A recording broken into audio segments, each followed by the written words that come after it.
கிறிஸ்துவுக்குள் அருமையான தேவ ஜனங்களுக்கு இயேசு கிறிஸ்துவின் அன்பின் நாமத்துல என் வாழ்த்துதலை தெரிவித்துக் கொள்கிறேன். இந்த நாள்ல கூட நாம் கர்த்தருடைய வார்த்தையினுடைய மகிமையை காணும்படியாக மகிமையின் ஐஸ்வர்யம் என்ற தலைப்புல தான் நான் உங்களோட பேச போறேன். இன்னைக்கு கர்த்தருடைய மகிமையின் ஐஸ்வர்யம் என்னன்றதை நாம நன்றாக அறிந்து கொள்ளணும். ஏன்னு சொன்னா வேதத்துல நாம் பார்க்கிறோம், பிலிப்பியர் 4:19 சொல்லப்படுகிறது, என் தேவன் தம்முடைய குறைகள் எல்லாம் கிறிஸ்து இயேசுக்குள் மகிமையினால என்ன செய்கிறார், நிறைவேற்றுகிறார். இந்த மகிமையின் ஐஸ்வர்யத்தை குறித்து நாம் அறியாத இருக்கிறபடினால நிறைய காரியங்களை நம்ம தேவனிடத்துல இருந்து பெற்றுக்கொள்ள முடியாத ஒரு நிலைமைக்குள்ள கடந்து போகிறோம். ஏன்னா நிறைய விஷயங்கள்ல நம்முடைய பலத்தை சார்ந்த ஒரு காரியத்தை தான் நம்ம பார்க்கிறோம் இல்லையா? ஆண்டவர் கூட லாசரு மரித்த அந்த காலகட்டத்துல மார்த்தார் சொல்லுகிறார், கல்லறிடத்தில் போவோம்னா இப்போது 4 நாள் ஆயிடுச்சு நாருமே அப்படின்னு சொல்லும் போது ஆண்டவர் சொல்றார், நீ விசுவாசித்தால் தேவனுடைய மகிமையை காண்பாய் அப்படின்னு சொல்லுகிறார். அப்போ ஒரு மரித்த ஒரு இடத்துல ஒரு நாற்றம், ஏன்னா அந்த 4 நாள் ஆனா அது டீகம்போஸ் ஆகும் இல்லை, அந்த இடத்துல ஸ்மெல் வரும், பயங்கர துர்நாற்றம் வரும். அப்படின்னு சொல்லும் போது ஆண்டவர் ஒரு மரித்த மனிதனை எப்படி எழுப்ப போறாருன்னா உயிர் உள்ளவனா எழுப்ப போறார். அப்ப அந்த மரண வாசனை இல்ல, ஜீவ வாசனை அங்க வெளிப்பட போகுது இல்லையா? அப்ப ஆண்டவர் கல்லறை எடுத்துட்டு போய் அந்த கல்லை புரட்டி போட சொல்லி அங்க லாசருவை எழுப்புறாரு. லாசருவை வெளியே வா என்று உரத்த சத்தமா கூப்பிடும் போது லாசரு வெளியே வராரு. எப்படி மரித்த அந்த எப்படி அடக்கம் பண்ணாங்களோ அதே நிலைமையில வராரு, ஆனா உயிர் உள்ளவரா வராரு. அப்ப தேவனோட மகிமை முடியாது, அவ்வளவுதான், இதுக்கப்புறம் ஒண்ணுமே கிடையாது, அந்த நிலைமையில கூட மகிமையான காரியத்தை நம்ம மத்தியில செய்ய தேவன் வல்லவர். வேதத்துல ஒரு வசனம் இருக்கு, யாக்கோபு அதிகாரத்துல 1ஆம் அதிகாரத்துல 17ஆம் வசனம் சொல்லுது, நன்மையான எந்த ஈவும் பூரணமான எந்த வரமும் பரத்திலிருந்து உண்டாகி ஜோதிகளின் பிதாவினிடத்திலிருந்து இறங்கி வர்றது. நம்ம எப்பவுமே நம்முடைய ஆசீர்வாதங்களை இந்த பூமியில தான் தேடிட்டு இருக்கோம். இங்க ஒண்ணுமே இல்லையே, எனக்கு ஒரு நல்ல வேலை இல்லையே, எனக்கு நல்ல ஒரு சொத்து சுகம் எதுவுமே இல்லையே, நான் அனுபவிக்கிறதுக்கு எந்த விதமான ஒரு ஆதாரத்தையும் நான் பார்க்கலையே அப்படின்னு சொல்லும் போது கர்த்தர் இவையெல்லாம் பாருங்க நமக்காக தம்முடைய மகிமையின் ஐஸ்வர்யத்துல இருந்து நமக்கு அதை கொடுக்குறேன்.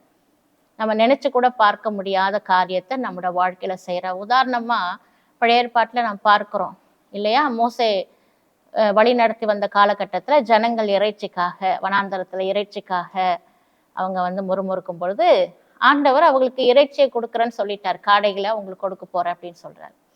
அப்போ ஒரே ஒரு காற்று, கீழ்காற்று என்ன செஞ்சிச்சு, காடைகளை கொண்டு ஒரு நாள் பிரயாண தூரம் இந்த பக்கமும் அந்த பக்கமும் 2 பக்கமும் 2 முழ உயரத்துக்கு அவங்களுக்கு அந்த இறைச்சியை 1 மாதம் முழுவதுமே கொடுக்குறாரு. மோசையால கூட அதை நம்ப முடியல.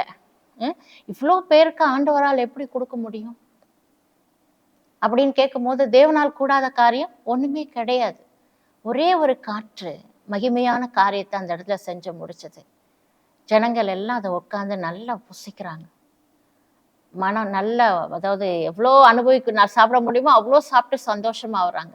அப்ப தேவன் நம்ம நிறைவான ஆசீர்வாதத்தை கொடுக்கிறவர். நாம இப்ப அனுபவிக்கிறதெல்லாம் சம்பூரணம்னு ஒண்ணு இருக்கு, பூரணம்னு ஒண்ணு இருக்கு. பூரணம்னா போதுமானது, சம்பூரணம்னா மீதம் எடுக்கிறது.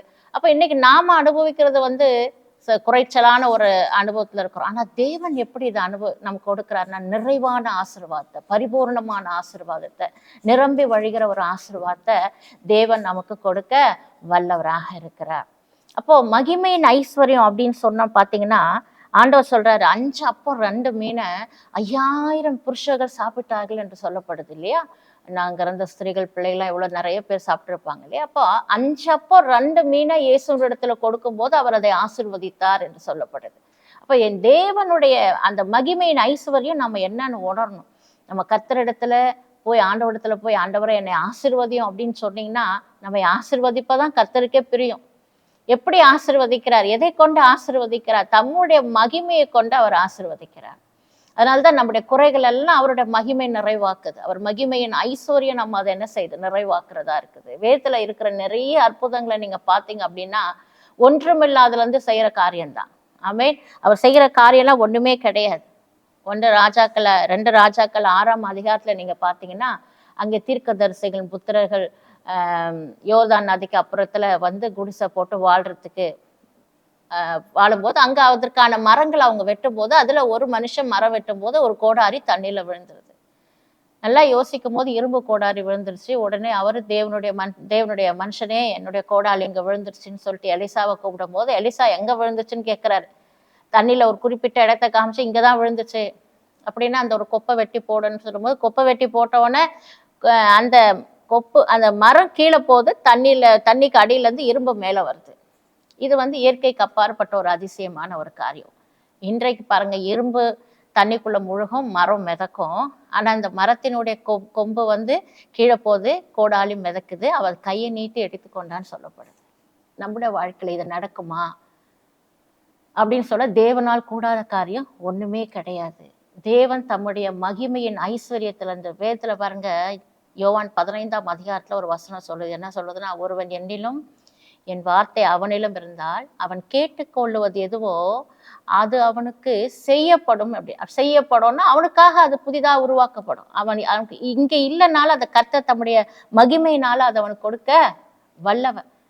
அப்ப தேவனுடைய மகிமையினால கூடாத காரியம்னு சொல்லி உலகத்துல ஒண்ணுமே கிடையாது. தேவனால் எல்லாம் கூடும், மனுஷரால் இது கூடாதுதான்.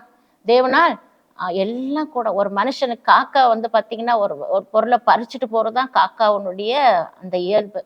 ஆனா எலியாவை ஆண்டவர் எப்படி போஷித்தான்னு பாத்தீங்கன்னா, காகங்களை கொண்டு 2 வேளை ஆண்டவர் என்ன செய்கிறார், அப்பமும் இறைச்சியும் கொண்டு என்ன செய்தது, கொடுத்தது. கர்த்தரால் கூடாத காரியம் ஒண்ணுமே இல்லை. எந்த விதத்திலேயாகிலும் நம்மை இது எப்படி ஆகும்னு ஆண்டவரை பார்த்து நம்ம கேட்க வேண்டிய அவசியம் இருக்கு. ஏன்னா தேவனால் எல்லாம் ஆகும். அவரை சிருஷ்டிப்புல நம்ம ஏதாவது ஒரு குறை காண முடியுமா? ஆண்டவரை ஏன் இதை இப்படி வச்சுங்க, ஏன் இதை இப்படி பண்ணீங்க கேட்கணும். எல்லாம் பிரம்மாண்டமான மகிமையானது. நாமெல்லாம் நம்ம வீட்டுல சின்னதா ஒரு மீன் தொட்டில ஒரு அழகான கலர் ஃபிஷ் எல்லாம் வச்சு வளர்ப்போம் இல்லையா? ஆண்டவர் பாருங்க, எவ்வளோ பெரிய கடல்ல எவ்வளோ பெரிய திமிங்கலத்தை அழகா நீந்த விட்டு அழகா ரசிக்கிறாரு. அவருடைய ரசனை, அவருடைய அந்த மகிமையெல்லாம் ரொம்ப பெருசு. நம்ம எப்பவுமே தேவனை ரொம்ப சிறிய பார்வையில பார்க்கணும். நம்ம அப்படி பார்க்க கூடாது. கர்த்தர் பெரியவர், பெரிய காரியம், முழு உலகத்தையும் பிரம்மாண்டமா உருவாக்கினவர். அவர் சிருஷ்டி கர்த்தர். அவரால் நமக்குரியதை செய்ய முடியாத காரியமா? ஆமே. ஆனா இன்னைக்கு நம்ம தெரிஞ்சு கொள்ள வேண்டிய காரியம் ஒண்ணு இருக்குது. என்ன அப்படின்னா, இது என்னால கூடாத காரியம்தான், ஆனா தேவனால் முடியும். அவருடைய மகிமையின் ஐஸ்வர்யம் இதெல்லாம் எனக்குள்ள என்ன செய்ய முடியும், கொண்டு வரும். அதாவது நான் என்னுடைய பலத்துல அல்ல, தேவ பலத்துல சார்ந்து கொள்ளும் போது அதான் சகரையெல்லாம் ஆண்டவர் சொல்லுவாரு, பலத்தினாலும் அல்ல பராக்கிரமத்தினாலும் இல்ல, என்னுடைய ஆவியினால, அவருடைய பிரசரசால இதெல்லாம் முடியும். இன்னைக்கு அந்த மகிமையை நம்ம உணரணும். கர்த்தருடைய மகிமை எனக்காக யாவையும். அப்ப நம்ம செய்ய வேண்டியதுன்னா அந்த மகிமையை தேடணும். தேவனுடைய அந்த மகிமையின் பிரசனத்தை வாஞ்சிக்கணும். அவருக்குள்ள சகலமும் பரிபூர்ணமாய் வாசமா இருக்குது. அதைதான் இன்னைக்கு நாம அறிந்து கொள்ளணும். கர்த்தருடைய பரிபூர்ணத்தினால் நாம் நிரப்பப்பட வேண்டியது மிக மிக அவசியமா இருக்கிறது. ஆமே. நமக்கு எல்லாமே ஆச்சரியமா இருக்கும், அவருக்கு ஒண்ணுமே கிடையாது இல்லையா? அவர் எல்லாம் செய்ய வல்லவரா இருக்கிறார். ஆண்டவரை இது உங்களால முடியும் இல்லையா? ஆண்டவர் எனக்கு கொடுத்த கிருபையான ஒரு பாடல்ல நான் கூட அந்த ஒரு வரி எழுதி, என்னாலே என்று சொல்ல எதுவுமே இல்லை, எல்லாமே அவர் கிருபை என்று சொல்லுவேன். என் பலன் பராக்கிரம் செய்ய முடியாததை என் இயேசுவானவர் செய்து முடிப்பார் அப்படின்னு சொல்லி அந்த வார்த்தை எழுதியிருப்பேன். ஏன் அப்படின்னு சொல்றீங்கன்னா, இன்னைக்கு நம்மளுடைய நம்ம பலத்துக்கு மிஞ்சி நம்ம யோசிக்கவே மாட்டோம். திராணிக்கு மிஞ்சி யோசிக்கிறோம் அப்படின்னு சொன்னா அது கொஞ்சம் மிகுதிதான் அப்படின்னு நினைப்போம். ஆனா நான் ஒண்ணுமே இல்லை, என்னால முடியாத கூட என் தேவன் எனக்காக செய்து முடிப்பார். இதுதான் நாம அவர் மகிமையின் மேல் வைத்திருக்கிற ஒரு நம்பிக்கை. ஆமேன். ஏன்னா இந்த மகிமையை தான் மண்பாண்டமாகிய நம்முடைய சரீரத்துல பெற்றிருக்கிறோம் இல்லையா? அந்த மகிமையை நம்முடைய மண்பாண்டமாகிய சரீரத்துல பெற்றிருக்கிறோம். அந்த மகிமையின் மேல நமக்கு ஒரு நம்பிக்கை. மகிமையின் ஆவியானவர் நமக்குள்ள வாசமா இருக்கிறார். அப்போ தேவன் இந்த இந்த இந்த ஐஸ்வர்யத்தை நாம் முதலாவது விசுவாசிக்கணும். என்ன விசுவாசிக்கணும் அப்படின்னு சொன்னா, ஒரு சாலமோன கர்த்தர் எப்படி ஆசீர்வதித்தார் அப்படின்னா, ஞானத்தை கொடுங்க ஆண்டவரேன்னு அவர் ஜெபிக்கும் போது ஞானம் மாத்திரம் இல்ல, அவர் கேளாத ஐஸ்வர்யத்தையும் அவர் கொடுத்தார் என்று சொல்லப்படுகிறது. ஆமே. அப்போ நாம கேட்கிற வண்ணமாய் அல்ல, அவர் விரும்புகிற வண்ணமாய் தான் நம்மை ஆசீர்வதிக்கிறார். நாம கேட்கறது கொஞ்சமா இருக்கலாம், ஆனா அந்த கொஞ்சத்தின்படி அல்ல, அவருடைய பரிபூர்ணத்தின் நிறைவின்படி நம்மை ஆசீர்வதிக்க விரும்புகிறார். ஆமே. ஆண்டவரை எனக்கு இது போதும் அப்படின்னு நீங்க கேட்டாலும் அவருடைய சித்தம் உங்களை குறைவுள்ளவர்களாய் காண்கிறதல்ல, குறைகளை நிறைவாக்குறவர், நிரம்பி வழிகிற ஒரு ஆசீர்வாதம். என்ன மகிமையின் ஆசீர்வாதம் எடுத்துட்டா வெறும் பணம் பொருள் அப்படிலாம் கிடையாது. இன்னொரு காரியத்தையும் நான் சொல்றேன். பிலிப்பியர் 4:11 சொல்றது, நான் எந்த நிலைமையில் இருந்தாலும் மனரம்யமாய் இருக்க கற்றுக்கொண்டேன். இப்ப இந்த மனரம்யம் நான் சொல்றோம் பாத்தீங்களா, எதுவுமே என்கிட்ட இல்லை, ஆனாலும் என் தேவன் எல்லாவற்றையும் எனக்காக செய்வார் அப்படின்ற ஒரு மன ரம்யம் இருக்கு பாருங்க, அதுவும் ஒரு மகிமையின் ஐஸ்வர்யம் தான். ஆபக்கு கூட சொல்லும் போது 3ஆம் அதிகாரத்துல என்ன, சாத்தி மரம் துளிர் விடாமல் போனாலும், திராட்சை செடிகளை பழம் அற்று போனாலும், கிடையில ஆட்டு மந்தைகள் முதலற்று போனாலும், தொழுவத்துல மாடுகள் இல்லாமற் போனாலும், நான் கர்த்தருக்குள் மகிழ்ச்சியா இருப்பேன், என் ரட்சிப்பின் தேவனுக்குள் களி கூறுவேன் அப்படின்னு. அந்த களி கூறுதல் யாருக்கு உண்டாகும்? இல்லாம வந்துட்டா அவனுக்குள்ள ஒரு வெறுமை வருது, அவங்களுக்குள்ள ஒரு தோல்வியின் மனப்பான்மை வருது, அநேகமான கோபம், எரிச்சல், பதட்டம், கவலை, பாரம், இது எல்லாமே வருது.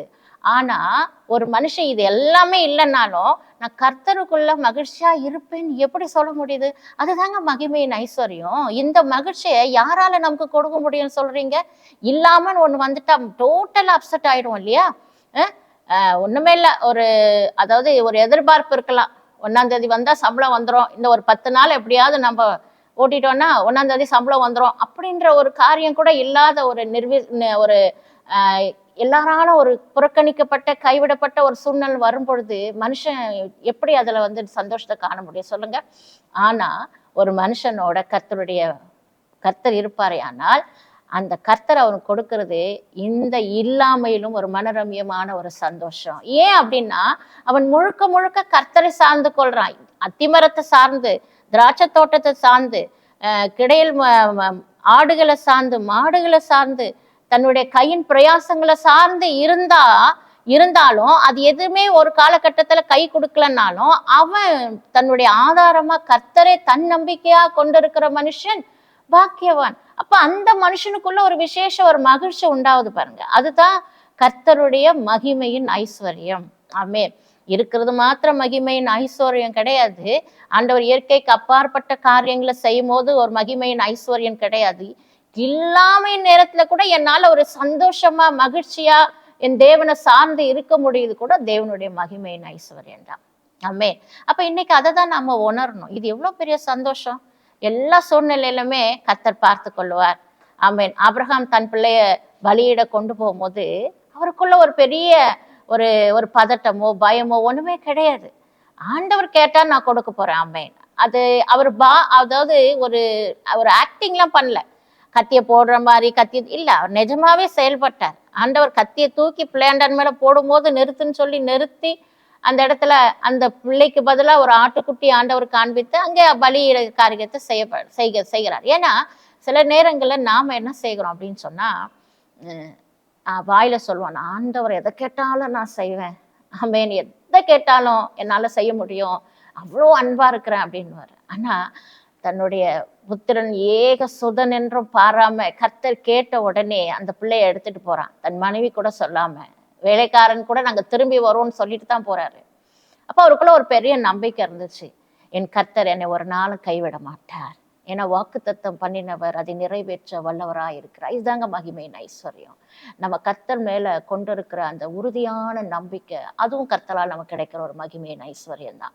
இந்த மகிமையின் ஐஸ்வர்யத்தை நாம அனுபவிக்க கற்றுக்கொள்ள வேண்டும். ஆண்டவர் சொல்றார், வேற எந்த மனுஷரிடத்துல செய்யாத அற்புதத்தை நான் உங்களுக்காக செய்வேன், உனக்காக செய்வேன்னு சொல்றாரு. அப்போ ஒவ்வொருத்தருக்கும் ஆண்டவர் ஒரே மாதிரி செய்யறது கிடையாது. இப்ப எலியாவை காகத்தின் மூலமா போஷித்தீர, என்னையும் காகத்து மூலமா போஷிங்கன்னா செய்ய மாட்டாரு. ஏன்னா அவருடைய மகிமை வேறு விதத்துல உங்களை ஆசிர்வதிக்க அது ஆயத்தமா இருக்கும். அப்ப நாம கேட்க வேண்டியலாம், இப்படி என்ன ஆசிர்வதிங்க ஆண்டவர் அல்ல. ஆண்டவரே உங்களுடைய மகிமையினால என்னை ஆசிர்வதியும், உங்களுடைய மகிமையினால என்னை நிரப்போம், என் குறைகள் எல்லாம் கிறிஸ்து இயேசுக்குள் மகிமையினால என்னை நிறைவாக்க ஆண்டவரை. நான் என்னுடைய நமக்கு நல்ல ஒரு தாளந்து இருக்கலாம், திறமைகள் இருக்கிறான் இல்லையா, நல்ல ஒரு நல்ல பேச்சாற்றல் இருக்கிறான், நிறைய காரியங்கள் இருக்கலாம். ஆனாலும் இவைகள் மேல நம்மளுடைய நம்பிக்கையை வைக்கும் போது சில நேரங்கள்ல அது தோல்வி அடையலாம். ஆனா கர்த்தர் மேல நம்முடைய நம்பிக்கை வைக்கும் போது மகிமையின் தேவன் நமக்காக பெரிய காரியங்களை செய்ய வல்லவரா இருக்கிறார். அவர் சொல்றாரு, நீ விசுவாசித்தால் தேவனுடைய மகிமையை, அப்ப கர்த்தருடைய மகிமையின் வல்லமை என்ன? நீ சொல்ற நாரி போகும்னு சொல்ற, ஆனா ஆண்டவருடைய மகிமை என்ன செஞ்சு முடிச்சது? ஆக்சுவலா அந்த 4 நாளுக்குள்ள அந்த சரீரம் எப்படி ஒண்ணா ஆயிருக்கலாம் இல்லையா? அவங்க சொல்ற மாதிரியே ஒரு நாற்றம் எடுத்த ஒரு சரீரமா அந்த கல்லுக்கு உள்ள அப்படி அந்த கல்லுக்கு பின்னாடி அந்த சரீரம் இருந்திருக்கும். ஆனா ஆண்டவர் அந்த சரீரத்தை எப்படி அழைக்கிறார் அப்படின்னா, ஜீவனுள்ள ஒன்றாக லாசருவே. பொதுவா நம்ம யாரும் மரித்தவர்களை பேர் சொல்லி கூப்பிடுறது இல்லை. என்ன சொல்லுவார், பாடி எப்ப எடுக்க போறீங்க அப்படிதான் நம்ம சொல்லுவோம் இல்லையா? நிறைய பேர் சொல்லுவாங்க, எப்ப பாடி எடுக்கிறாங்கன்னு தெரியல, இல்ல அந்த ஒரு மனுஷன் மறைச்சிட்டாரு, அந்த சந்திரன்ற ஒரு மறைச்சிட்டாரு, அவர் எப்ப எடுக்க போறீங்க அப்படி எல்லாம் கேட்க மாட்டாங்கல்ல. மோஸ்ட்லி பாடி எப்ப எடுக்கிறாங்க. ஆனா ஆண்டவர் பாருங்க, அந்த கல்லறையிடத்துல இருந்து அவன் பேரை சொல்லி கூப்பிடுற, லாசருவே வெளியே வா. அப்படி லாசரு வெளியே வான்னு சொன்ன வார்த்தைக்கு அப்புறம் அவர் எந்த மேஜிக்கும் பண்ணல, அவர் எழுந்து வர்றாரு. அப்ப அந்த வார்த்தையினுடைய வல்லமை, அந்த வார்த்தையில இருக்கிற மகிமை இன்னைக்கு நம்ம உணரணும். தேவனோட வார்த்தையில ஒரு மகிமை இருக்குதுங்க. ஆமேன். அந்த மகிமை என்னன்னு நம்ம பார்க்கணும். அந்த மகிமையை நம்ம அனுபவிக்கணும். அந்த மகிமையை நம்ம உள்வாங்கிக் கொள்ளணும். ஏன்னா கர்த்தர் செய்யற மகிமையை காண்கிற அந்த கிருபை நமக்கு வேணும். ஆகவே இந்த நாள்ல பிரியமான சகோதரர்களே, இன்னைக்கு தேவன் சகல பரிபூர்ணத்தால் நம் நிரப்ப வல்லவராக இருக்கிறார். நம்முடைய வாழ்க்கையில அந்த மகிமையின் ஐஸ்வர்யத்தை நீங்க எல்லாருமே உணரணும். அந்த ஐஸ்வர்யத்தை நீங்க பார்க்குற மாதிரி இங்க எங்கேயும் தேடாதீங்க. வேற எந்த மனுஷர் செய்யாத அற்புதத்தை, இதுவரைக்கும் நடக்காத அற்புதத்தை உங்க வாழ்க்கையில மகிமையா செய்ய தேவனுடைய மகிமை அதை செய்யும். ஆமேன். ஆண்டவர் உங்க மகிமை அதை செய்து முடிக்க போறது. நன்றி. எதுவுமே இல்லைன்னு நான் கவலைப்பட போறதில்லை. எல்லாமே நான் அவரிடத்துல இருந்து பெற்றுக்கொள்வேன். நன்மையான எந்த பூரணமான எந்த வரமும் பரத்திலிருந்து உண்டாகி ஜோதிகள் பிதாவிடத்துல நம்மிடத்துல வரும். ஆகவே தேவனுடைய மகிமையின் ஐஸ்வர்யத்தை நீங்க ஒவ்வொருவரும் வாஞ்சிக்கணும். ஆமேன். அதை விசுவாசிக்கணும். கர்த்தர் தாமே